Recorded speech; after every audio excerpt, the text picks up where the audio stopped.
মঙ্গলবার 23শে জুলাই তৃতীয় এনডিএ সরকারের প্রথম পূর্ণাঙ্গ বাজেট পেশ করলেন কেন্দ্রীয় অর্থমন্ত্রী নির্মলা সীতারামন। এই নিয়ে 7বার কেন্দ্রীয় বাজেট পেশ করে ইতিমধ্যে রেকর্ড সৃষ্টি করলেন নির্মলা সীতারামন। এর আগে প্রাক্তন প্রধানমন্ত্রী মোরারজি দেসাইয়ের এই নজির ছিল। তিনি 6বার কেন্দ্রীয় বাজেট পেশ করেছিলেন। এদিন বেগুনি পাড়ের ক্রিম কালারের শাড়ি পরে বাজেট পেশ করেন নির্মলা। বাজেট পেশের আগে ফটো সেশনে লাল ট্যাব হাতে মিডিয়ার সামনেও আসেন তিনি। আর তখনই নজরে আসে নির্মলা সীতারামনের শাড়ির বিষয়টা।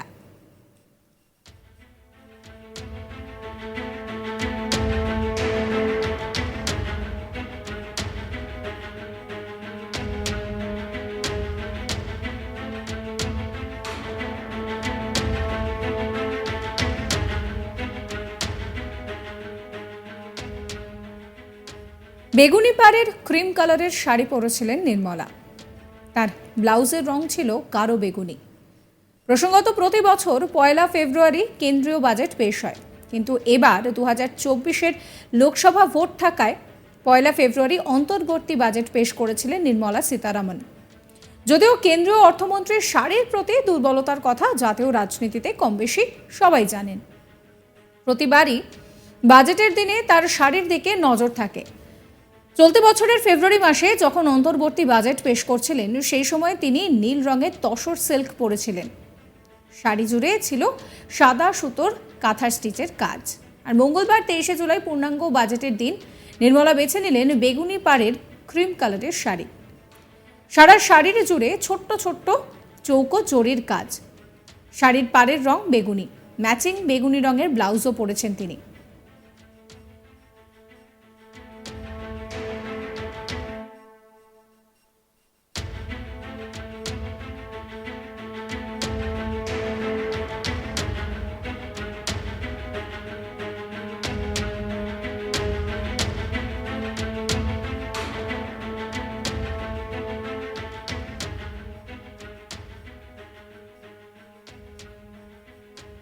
এক নজরে দেখে নেওয়া যাক যে এর আগে বাজেট পেশের সময় তিনি কি ধরনের শাড়ি পরেছেন। 2023 সালের বাজেটে লাল শাড়ি পরেছিলেন কেন্দ্রীয় অর্থমন্ত্রী নির্মলা সীতারামন। দক্ষিণ ভারতের টেম্পল বর্ডার শাড়িতে সোনালী সুতোর কাজ করা ছিল, পাড় ছিল কালো রঙের। 2022 সালে বাজেটের দিন কেন্দ্রীয় অর্থমন্ত্রী বেছে নিয়েছিলেন ওড়িশার বিখ্যাত বোমকাই শাড়ি। বাদামি রঙের শাড়িতে মেরুন এবং রূপোলি সুতোর কাজ ছিল। 2021 সালে বাজেটে নির্মলা সীতারামন পরেছিলেন হায়দ্রাবাদের বিখ্যাত শাড়ি, লাল ও সাদা রঙের পোচামপল্লী শাড়ি। হায়দ্রাবাদের বিখ্যাত শাড়ি এটি।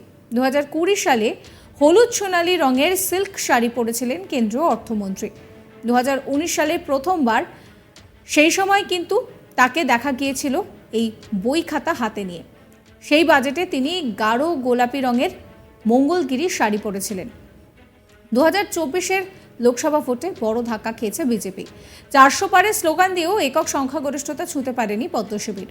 তৃতীয়বারের জন্য কেন্দ্রের সরকার গড়তে কিন্তু এনডিএ এর যে দুই প্রধান শরিক চন্দ্রবাবু নাইডু এবং নীতিশ কুমারের ওপর নির্ভর করতে হয়েছে নরেন্দ্র মোদীকে। তবে মুখে শর্তহীনভাবে সমর্থনের কথা বললেও তৃতীয় এনডিএ সরকার গঠনের আগে নরেন্দ্র মোদীর কাছে নিজেদের রাজ্যের জন্য স্পেশাল প্যাকেজের দাবি জানিয়েছিলেন চন্দ্রবাবু এবং নীতিশ। তার জন্য আশা করা হচ্ছিল যে এবারের পূর্ণাঙ্গ বাজেটে কিন্তু অন্ধ্রপ্রদেশ ও বিহারের জন্য কার্যত ঝুলি একেবারে উপচে দেবেন মোদী। আর বাজেট পেশের সময় দেখা গেল বাস্তবে তাই হলো। সরকার গড়ার দুই প্রধান কারিগর নীতিশ কুমার এবং চন্দ্রবাবু নাইডুকে সন্তুষ্ট রাখতে কোনো কসুর ছাড়লেন না নির্মলা সীতারামন। বাজেটে বিহার অন্ধ্রপ্রদেশের জন্য বিশেষ প্যাকেজের ঘোষণা করলেন অর্থমন্ত্রী। বিহারের পাটনা পূর্ণিয়া এক্সপ্রেসওয়ে ঘোষণা। বিহার হাইওয়ের জন্য বরাদ্দ হয়েছে 26,000 কোটি টাকা। বিহারের বুদ্ধগয়া বৈশালী এক্সপ্রেসওয়ের ঘোষণা করা হয়েছে এই বাজেটে। এছাড়াও ঘোষণা করা হয়েছে বিহারের বক্সারে গঙ্গার ওপরে নতুন সেতু।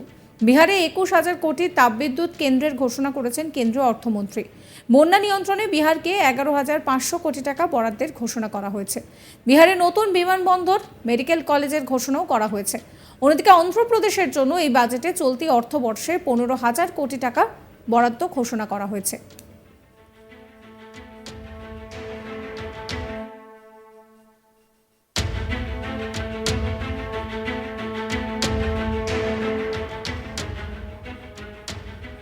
এই বরাদ্দের পরিমাণ আরও বাড়বে বলেই ঘোষণা করা হয়েছে বাজেটে।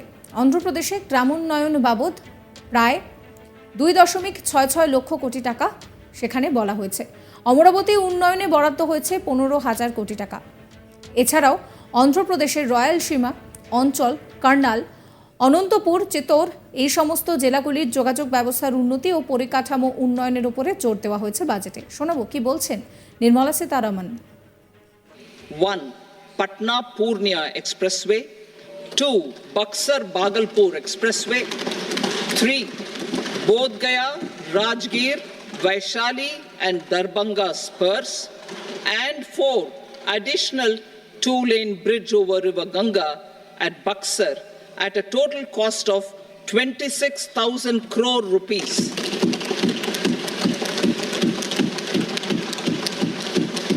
Power projects, including setting up of a new 2,400 megawatt power plant at Pirpenti, will be taken up at a cost of 21,400 crore rupees. New airports, medical colleges, and sports infrastructure in Bihar will be constructed. An additional allocation to support capital investments will be provided. The requests of Bihar government for external assistance from multilateral development banks will be expedited.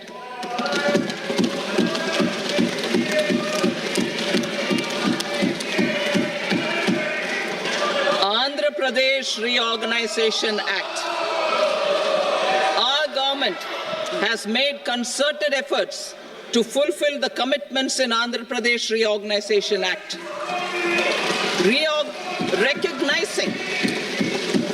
Recognizing the state's need for the capital, recognizing the state's need for a capital, we will facilitate special financial support through multilateral development agencies.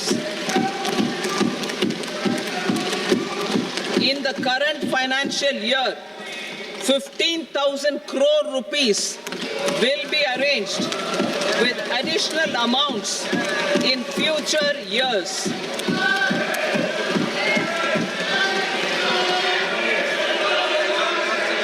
Our government is fully committed to financing and early completion of the Polavaram irrigation project, which is the lifeline,